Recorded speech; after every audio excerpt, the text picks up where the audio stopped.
Hello and thank you for joining us for the midweek edition of Journalist Hangout. I'm Ayodele Uzubaku. Today on the program, 44 patients forcefully discharged at resident doctors begin strike.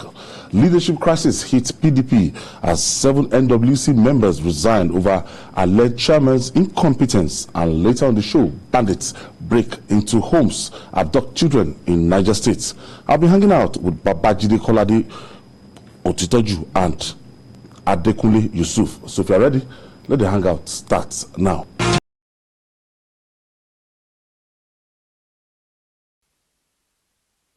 Thank you for staying with us. Ali M. Ali will be making his debut from Abuja on Journalist Hangout today.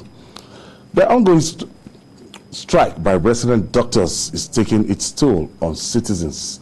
In an instance, about 44 patients on medical treatment at the University of Uyo Teaching Hospital, Uyo in Akwa Ibom State, have been prematurely discharged and forced to go home by the management of the hospital. The chief medical director of the hospital will only attend to emergency cases. Meanwhile, the Minister for State for Health, that's Dr. Olorunniyi Mamora, has appealed to doctors to return to work for negotiation to continue. Let's hear from him. A better time and opportunity for me to appeal to doctors who are currently on strike. My appeal is that they return to the negotiating table so that whatever issues that are outstanding can be sorted out. That is my passionate appeal to all our colleagues. Even in a situation of war, the combatants, at the end of the day, they still come to the round table for amicable resolution of issues. And that's my appeal to all our colleagues throughout the country who are currently engaged in strike action for the benefit of our people. Any day that there's a strike, even one day, there are people who could have been cared for who did not get the care. It means that for every day last, there are individuals that are going to their grave that could have had a better opportunity to live. So I really also join my voice to plead and to ask, whatever it takes, let's just hang on a bit and have further discussion. Yeah, welcome back. Judy, why will we wait for things to degenerate like this before we start taking action? We've not even started taking action. People are dying. Now we have, yesterday we were talking about a particular person that had an accident that even the hospitals cannot attend to that person, and it's an emergency situation. Now there's a big problem across the country in the time that we're battling with this Delta variant of COVID-19. That's what makes it even more dangerous, that resident doctors should go on strike at a time like this. And just as I said on Sunday, even consultants have served a notice because they issued a 21-day ultimatum. They have their issues too that are yet to be resolved. We just need to do our best to stave off some of this needless disruption of health services, because health is wealth, and you really need to see victims to know what some people are going through at this time. The truth is,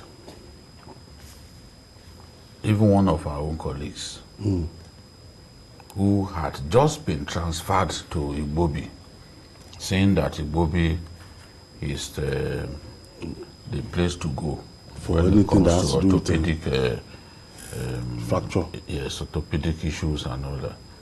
But he got there at the wrong time. It was the because the day after he got there, the strike began. They just gave him some things to stabilize him for some time. Then By the next day, they began their strike. So what do you do? Open pains. Yes. You know, what do you do in such a situation? And the private health centers, their services are extremely expensive. So many people can't even afford to go there. So the government hospitals are so subsidized. Yes, the health care is still relatively very cheap at government hospitals compared to what you have in private institutions, private health institutions. So it's terrible. If you had a meeting with resident doctors and you had a memorandum of action as far back as 10th of April, and you didn't take any action on all of those outstanding issues, you now waited for them to resume their strike. I mean, it does not augur well at all. It does not augur well at all. We must not allow this kind of situation to always happen. We have that of ASU as well. All of those issues, only two have, to an extent, been attended to. Only two. So, and these people, they are very wise. When they go on strike, they announce suspension of strike. They don't say they called off. So, the labor laws permit them to simply go back on strike. I mean, resume the strike without any warning. Yes. No notice. They will just go back. You know, because it's resumption they are talking about. They didn't call off. So we created this kind of situation for ourselves. The last time hazard allowance was increased for this category of doctors was in 1991. 1991. That's why Yes. they ended up. And That's why it's 5,000. In today's Nigeria, what are you going to do with 5,000? So, For 5,000, somebody will risk his life for another person, especially in this season of COVID, Lassa fever, cholera. 5,000 naira. Yes. Many people, they said that they've lost 19 medical doctors to COVID. You want them to continue to put their lives on the line, be on the in the forefront of the fight, because they are the people on the front line.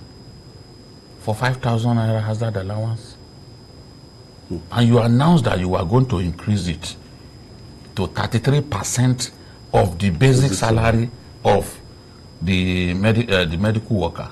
But up till now, you've not implemented. So if you've not implemented, even if you announce that you are going to do it, if you've not implemented, they will see it as, they will just come to the conclusion that you are not serious, that you are not prepared to implement. Adekunle, the conclusion I jumped into yesterday when I saw the number of people, when I saw hospitals, patients being stranded and people told to go home, we don't value human life. As in, the cost of human life in Nigeria is nothing to write home about, because if a government that is sensitive and will value our people, there's no how we will allow this issue to degenerate and not go into dialogue with these resident doctors immediately that they go wind of this proposed strike. I agree with you 100%. We have a leadership that doesn't value human lives. Unfortunately, they value their own. But when you see the way they tend to their own interest, if they do the same with ordinary masses, maybe it will be. Look at doctors that are going on strike. They form nothing less than 40% of the entire workforce of Nigerian public hospitals. They are 16,000 plus nationwide. Most of the job you see in our public hospitals, they are the ones you will see doing most of the jobs. Then, when you look at strikes upon strikes, they went on strike in April 1st this year. It was suspended after 10 days. April 4 this year. This year, yes. Are we allowed it to happen? I know. I've spoken with the national president of resident doctors this afternoon. He said up to this afternoon when we were talking that nobody from the federal government, that nobody has ever,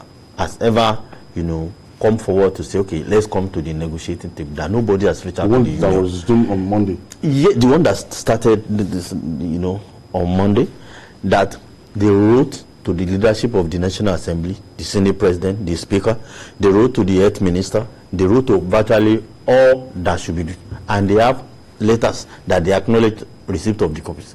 Up to now, these issues are not new. The same issues that happened last year, the same issues that they went on strike again for this year, April 1st, and after 10 days, there was suspension. Now, since that time and now, all the government had done was raising MOUs, and implementation zero. So they are fed up that since the government appears to be totally unserious, then the only language that people understand is grant the system. And when you do it, people suffer. Ali, thank you for joining us, Ali, in our Abuja studio. What do you make of this situation? Well, thank you. Yes. Thank you for having me. Good afternoon, or is it evening, viewers? I'm glad to be part of the show today. All right, what do you make of this situation? The striking doctors, resident doctors. Well, it's very sad coming at a time like this. But if you look at their grievances over time, you expect something like this will come. And you look at what are they grieving about, what are they worried about. Their concerns, their welfare issues, they are quite legitimate. Doctors in Nigeria, first, they are grossly inadequate. There are challenges in the infrastructure, facilities, medical care facilities are inadequate. If you look at the ratio, recommended ratio by the World Health Organization, doctor-patient ratio is simply outrageous. I mean, well, not outrageous, but it's unworkable. Doctors are overstretched, they are overworked, and they are underpaid. That perhaps explains why doctors, are where they are now. That is the strike option.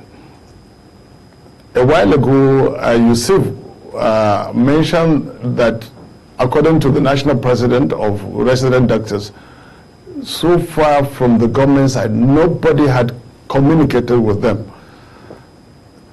And considering that healthcare is very crucial to a nation's development, then you begin to wonder if at all the government is desirous of having a healthy citizenry, a healthy population. Like I said earlier, look at the ratio, doctor-patient ratio. In Nigeria, we have one doctor to almost 3,000 patients. That is about 4 times or 6 times the recommended ratio of one doctor to 600 patients by WHO. That is one. And then look at the grievances of the doctors. Allowances, very meager allowance, which is rarely paid. So you see, doctors are breaking their backs, literally, to have a healthy population, a healthy citizenry. And what do you have in return? The government is not even communicating with them.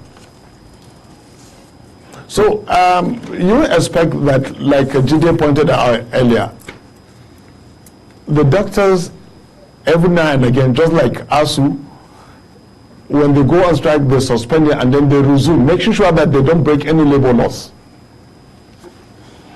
But if you look at what has been happening in the healthcare, in the last 40 years, so to say, well, 30 years plus, there's been a steady decline in Nigeria's healthcare system.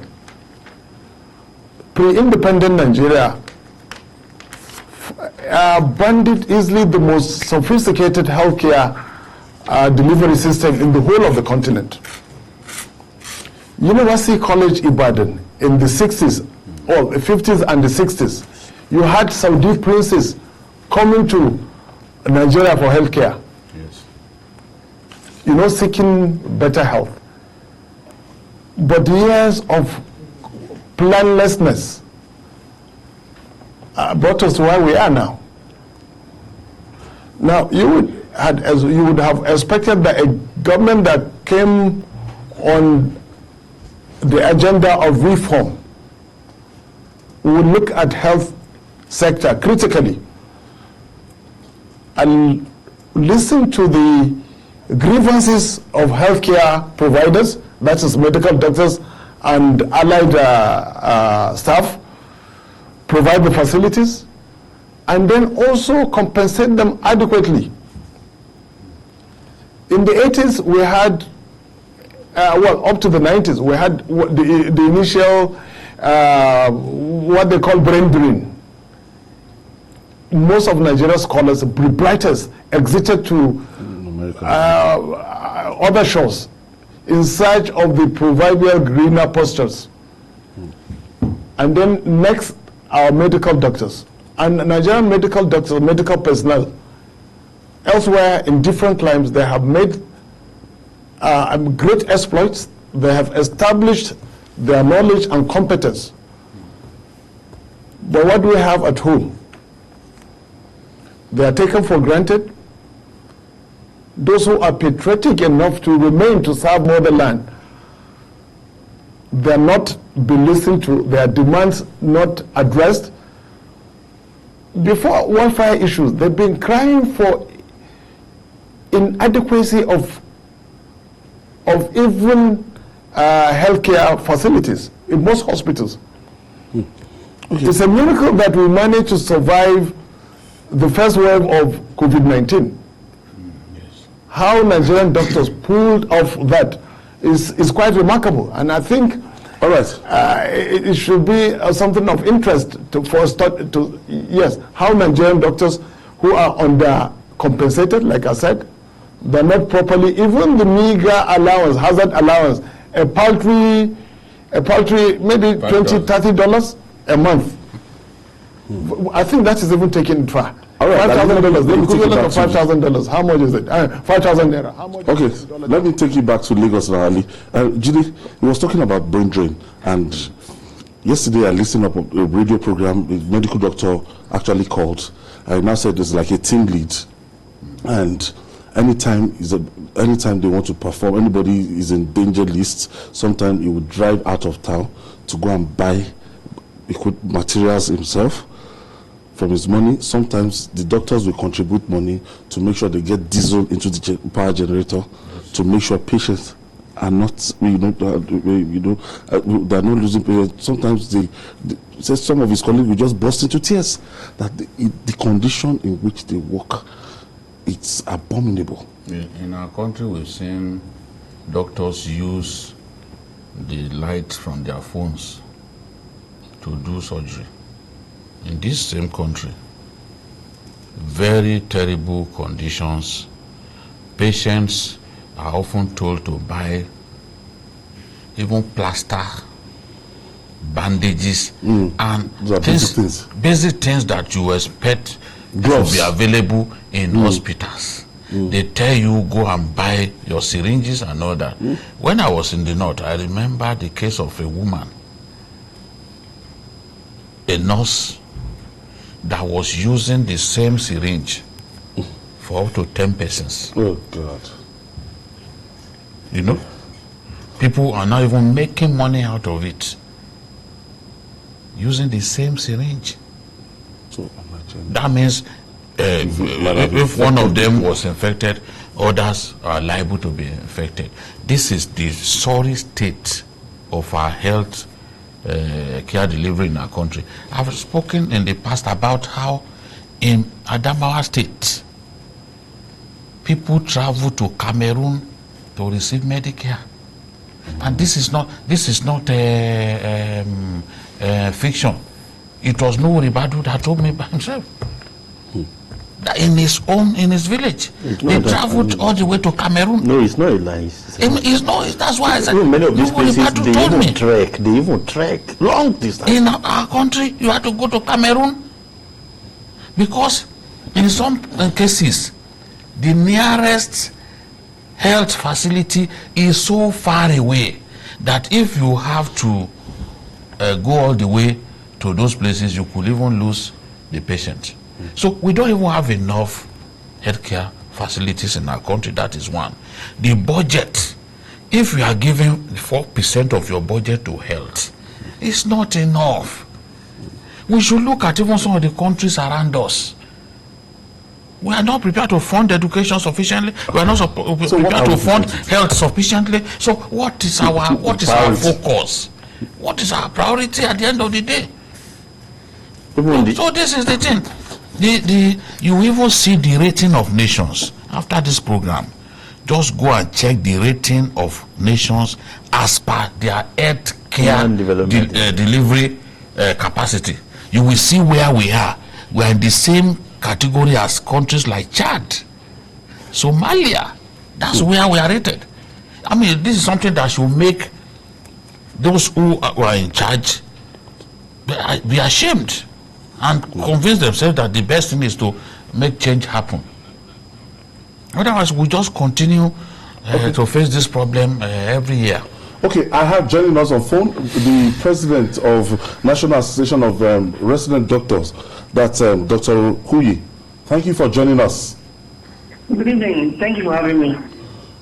Doctor, some Nigerians will say, why have you decided to go on strike? You went on strike April, and now you are embarking on another round of strike during a pandemic. So, the question, honestly, we gave an ultimatum to government on the 31st of January. The issues we gave an ultimatum on, we signed a memorandum of actions on the 31st of March and an addendum on the 9th of March. And we called on the strike. It's one of 16 days since the MOA signed. And at this time, we still do not have any answer from them. You'll be shocked that when members of resident doctors have been paid for 19 months in Abia State, in Imo case 8 months, in Ondo case 4 months, in FP 2 months, in the rest of Calabar Hospital 3 months, in UCA 3 months, and UPT 3 months. So let's ask back again, sir. So why are we going on strike? We are going on strike because of the insincerity of government attending our issues.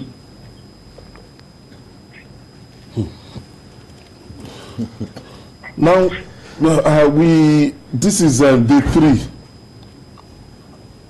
Have you reached out to anybody, or has anybody reached out to you? Is there the possibility of this strike being called off quickly? Sir, if you go away as a breadwinner in your own house, when you are not able to pay your rent or pay your school fees of children, and you cannot feed them, you are worse than the COVID-19 itself. You are going to be in third world countries. Poverty kills more people than even the COVID-19. As we speak now, I just got a call just from the Monolith. Apart from them, the Ministry of Health, Ministry of Labour, we have not had anything from them on the 3 of the strike. All right, Dr. Wu, I'm afraid we have to leave it there. Thank you for your information, and thank you for your contribution.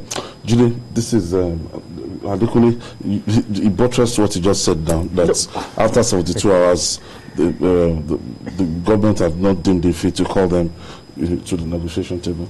Even before they went on this one, this before they resumed this suspended strike, they also gave notice again,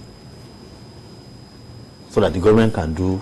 No, yes, the only difference is that because they were only suspending the strike, they didn't waste time, they just went back. But we knew, even those of us who are not in government, we knew that they were going to resume on Monday. Ideally, they should have been stopped from embarking on strike on Monday. A quick move by government to say, see, we are, yes, Sunday, Saturday, we are addressing your concerns. Let us give us this benefit of the doubt. But if consistently you make promises that you don't honor, if they can't see your word as your bond, then incrementally they will see you as people that they don't have to take seriously. Because the honor that a man has is the fact that he lives up to his word. All right. We'll take this breather. When we come back, we'll discuss more. We'll talk about the People's Democratic Party. It's still Journalist Hangout. Please stay with us.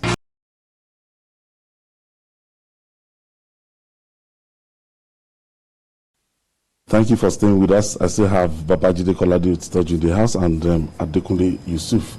And now to the crisis rocking the major opposition party, that's the People's Democratic Party. The split between the national chairman of the People's Democratic Party, PDP, which is Secondus, and members of the National Working Committee, NWC, has deepened. 7 members of the NWC have resigned their positions over alleged unfair treatment and incompetence of the party leadership. The PDP National Youth Leader, Sunday Ude Okoye, took it further by calling on Secondus to resign. Let's share the story with you. The People's Democratic Party has seen better days. The party's fortune has declined since it lost its grip to power in the 2015 general election. Now another storm is brewing. Several members of the National Working Committee have resigned their positions. The aggrieved NWC members' resignation is expected to further pile pressure on the party's national chairman, Uche Secondus, whose approval rating continues to drop, following allegations of mismanaging more than 10 billion naira and his poor leadership skills. While politicians and political parties strategize ahead of the 2023 general election, the PDP may suffer a setback from internal wrangling within a party that once boasted about its intention to cling on to power for 60 years. The hierarchy of the party seems unruffled and have issued a statement calling for calm. National Publicity Secretary of the party, Kola Ologbodinyo, says the National Working Committee of the party has already activated the internal conflict resolution mechanism to ensure an amicable resolution of all issues. The November governorship election is another sore thumb that sticks out for the PDP. The party is yet to get a candidate. The party is also yet to fully bury the hatchet from its last zonal congress. Even reconciliatory moves have not yielded much. The PDP Reconciliation Committee and Strategy, led by former Senate President Bukola Saraki, has crisscrossed the country in a fence-mending move that is expected to strengthen the party and better position it to challenge the All Progressives Congress at the polls. At the last count, 3 governors elected on the platform of the People's Democratic Party have jumped ship after the 2019 general election. Other PDP governors say their members are being harassed to join the APC.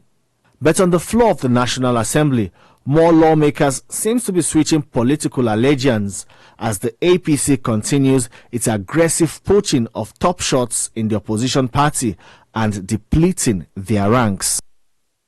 Babajide, 7 out of NWC members, and most of these guys are deputy national publicity secretary, deputy auditor, all the deputy deputies resigned, and passed like a vote of no confidence on Uche Secondo's leadership Uche Secondo's, and this is connected to 2023. This is connected to the season that we're getting in. APC is having their own fair share of this crisis. Now, the People's Democratic Party, it's always, anytime we are moving towards a major election, it's always things like this you hear. But for the PDP, it seems that it's just way too early. Yes, and it must have come as a shock to many party members that at this time this is happening, because they were hoping for an implosion within the APC. So the benefits. Remember that in my interview with Senator Abaribe, he said they should wait until November that we start seeing things happening. He's confident that the center will no longer be able to hold in the APC by that time because of all kinds of crises within the APC. They struggle for the soul of the party. But within their own party, they also have issues. So as you hope for the implosion to materialize in the APC, how about your own party? That is what they need to guide against. They have been saying that the APC has been harassing their governors, forcing governors to defect, this and that. Now, what do you call the defection of NWC members? Is it also APC that harassed those people to defect? So within their own ranks, they have problems that they need to address that they are not addressing. Because a lot of these guys now feel marginalized. They were saying that since 2017 that they've only met with Secondus 3 times. Really? And on those 3 occasions, yes, that on those 3 occasions they went to him to say, look, we want to see you. It wasn't as if he called a meeting. So how does he run his party? So the deputies, I don't know, maybe he does meetings excluding he has a kind of kitchen cabinet, excluding some ESCO members. Okay. You know, naturally you can have expanded meetings with everybody present, but they are saying that they've always treated them like appendages, like people who do not matter and all that. So, and the national youth leader was even saying there are up to 10 other members of the NWC who are even more aggrieved than them. So are we going to see more PDP NWC members defect or resign? You know, so because this came suddenly, and you can see from Tambua's statement that even governors were embarrassed that this could happen. We are hearing all kinds of stories that this is meant to put pressure on Secondus and possibly force him to step aside ahead of their convention of the party. The party is going through their own e-registration of party members, you know. But for this to happen at this time, then I think it's terrible. And I do not also see signs that they are trying to reach out to these people to reconsider their resignation, because the statement made by Ike Abonyi, one month, and they said she can go immediately. The statement of Ike Abonyi, the media advisor to Secondus, is saying anybody who resigns will be replaced the next day, and this party will walk to victory in 2023. There's no going back about it. All those who are looking for interim government few months to the general elections, referring to the convention, are taking us back to Egypt, and nobody is ready to go back to Egypt. This is like a valid So this is not the way to talk to people who are just left. When Ologmodinho was telling us that the internal conflict resolution mechanism is being activated, you don't use fighting words like when you are trying to resolve with people. Yes, Ike in this statement now, he has said it that, okay, in 3 months, I think the convention is slated for December So why not wait to either vote out Secondus or because I have this impression that Secondus might try to recontest, why not wait, mobilize against him and instead of registering their displeasure like this? First of all, I like this crisis as it's happening to the PDP. I've always said it. This party needs a crisis. When you speak with big wigs of the party, you know that many of them believe Secondus is the problem of the party. You speak with many people who matter in the PDP, majority of them believe Secondus is the problem of the party. Style or what? This is a moment of crisis. Is this what is expected of a leader? He didn't issue this. Media aid. No, the media aid works for him. Yes. Who mandated him to issue the statement? Please. If you work for me and you issue this kind of statement without the authority, I will fire you. So is this the kind of, so many people don't believe he has the enough charisma, what it takes to lead. When you look at PDP since 3, 4, 5 years, you realize that the party has failed woefully in its responsibility as an opposition party. Give it to the APC. They may have their own problems here and there now, but when they were in the opposition, you know what was happening. People, every day, every issue, there's an issue, now. But the PDP, especially under Secondus, is a terrible opposition party. It's totally, failing. It has failed totally. So, and I believe that if Secondus, is somebody who knows how to gauge the mood of his followers or party members, he will know the right thing to do. Not really talking down on people who are aggrieved. Ali, what do you make of the crisis within rocking the People's Democratic Party? 7 members of the NWC resigning at once. Well, it's not surprising that there is this development. If you listen to the charge thrown in the direction of the leadership of the party by some of those elements that resigned, you expect that it's just a matter of time before we have this, we get to this stage. Because when you have a leader that is not a team player, some of the deputies clearly, they accuse the leader of the party, Secondus, of not being a team leader, not communicating with them, doing solo runs, doing his thing the way he perhaps likes. And then the statement by his media aide, which is clashing with the position of the public secretary. And incidentally, both of them are seasoned journalists. And you can see clearly they are not communicating between the public secretary and the media aide to the chairman of the party. So with this clashing statement, then it tells you the kind of crisis in the PDP, that the umbrella really is not sheltered in all and sundry in the party. And probably this is merely a tip of the iceberg of the crisis rocking the party. You see, PDP from its inception has, especially with Obasanjo as president, the party has been owned by governors. The governors of PDP actually own the party.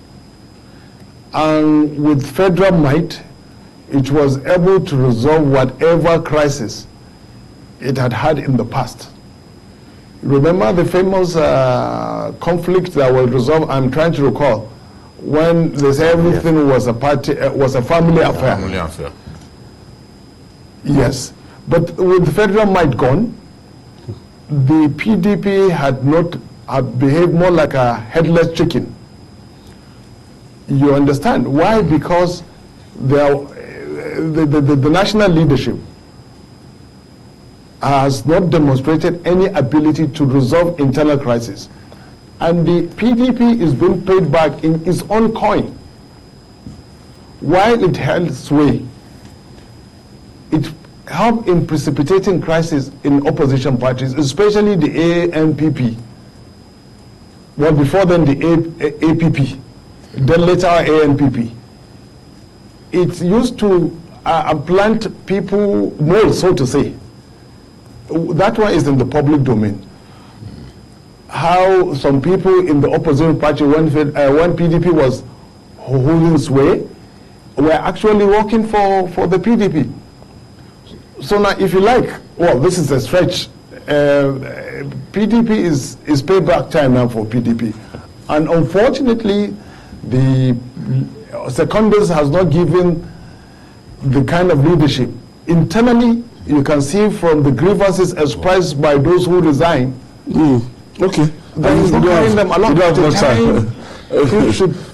We have to move on. We don't have more time. Now, it is sad to hear that bandits now abandoned the highways and farms to kidnap people in their homes. On Wednesday, government raided a community along Suleja Madala Road in Niger State and abducted residents, especially children, from their homes. A witness said the victims were taken from 3 houses and a hotel within that area. It's a new style. When people are trying to even avoid traveling in the highway, the road and everything, now staying at home becomes difficult again. Where do we go to? It's not a new style, really. You said it's Taraba. They've been doing it. Even in Kaduna, the Chikun local government, they go into your house, break down your door and bring you out. So it's not, then in the Abuja area, some of those towns close to the FCT, Tungamaje, Buhari, they go into people's homes and kidnap them. They vary their tactics, they vary their methods. So it's not all the time that they simply go to the highways to kidnap people. They go to the farmlands, they go to people's farms to kidnap people. I once talked about a retired soldier in the Abuja area who was on his farm and then they came. They were going to take him away. So he pleaded with them that he had $10,000 in his car, that they should please take it. So they forgave him, took the $10,000 and left. So you are your farm, they come and pick you up. So it is unfortunate that in the case of Niger, which is if we are going by records this year, that is the state where people have been kidnapped the most in our country. Niger State. Yes. So for some time now, we are not hearing stories about the Shiroro area. But those children that were picked up at that Korane school in Tegina, they are still in their hands. I mean, about 150 of them, they are still in their hands. Now the same bandits in Niger State, they are moving to communities not far from Abuja, because all of these places, Madala, Suleja, they are not far from Abuja. And that's the reason that even in Abuja, people have to be cautious, because these guys are moving closer and closer. In the Buhari area, some schools have been shut because the management of those schools are not convinced that this thing can happen, and they have no means by which they can protect the schools. If bandits, yes, they close the school. They close some schools in that area, and this is a lesson for us. The university in Abuja, because it's just the whole of that area, you see forests and all that, they need to protect that university a lot more. I've been saying this because right up to Abaji, going towards Kogi, bandits are all over that area. So we need to do our best to protect our people a lot more. Hearing of children being kidnapped is really distressing. It breaks one's heart to see these things happening. And there are videos of even people being tortured, so that you have an idea of what will happen to you when you get kidnapped and ransom is not paid quickly. There are videos all over the place. People are using knife to torture people, putting permanent lacerations on people's bodies, just because some people have been unlucky to fall into the hands of these animals in human skin. This is a new style, going to people's homes, and it's really scary. And it's like we are becoming more and more helpless. because the soldiers are doing their best, the police trying their best. In spite of that, the crisis of banditry is getting worse. And to me, the one I find most disturbing is those who go to school abduct children in a section of the country where school enrollment is even a problem. We are sending a very terrible... I saw a picture today that military in the northeast escorting some, I don't know the particular states, escorting some children to school. Okay. They were right in front of them and right behind them. They were escorting those kids. Which is not sustainable. It's not sustainable. It's not sustainable. Even it's not sustainable.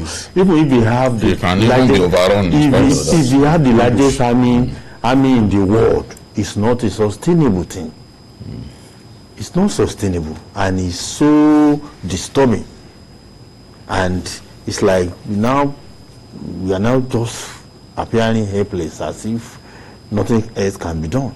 All that we have tried, nothing else has worked.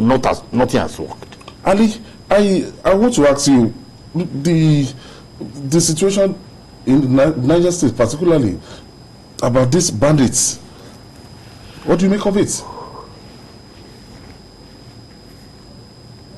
Banditry across the country. Okay, Jide, I think we lost connection right there because I would have loved to. Yes, he's in the area.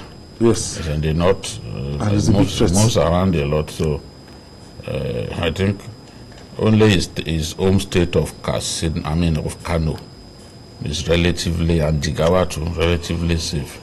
But you know, they even go as far as kidnapping people in Katsina and taking them to Jigawa to hide, because the police had to go and bust some kidnappers in Jigawa, and I'm like, Jigawa again? They just kept them in a hamlet there. You know, you will not think that they could take people all the way to those places. So nowhere is safe. That is the point. And for some of us who are complaining about this, we have a reason. We can't be watching people suffer. We have conscience. Some don't have, Ayo. It's a fact that some don't have. But we have conscience. We can't watch people. Look at that video.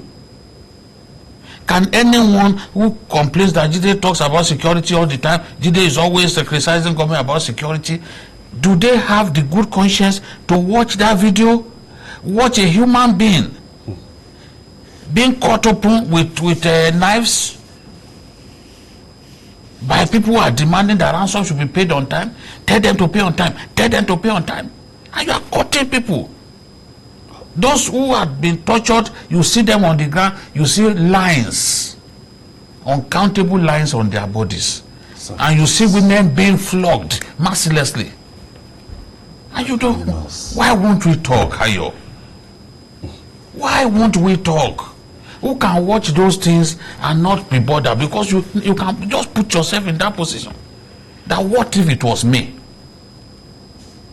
A friend of mine who lost his friend, who was a regional manager in a bank. He said the guy was diabetic.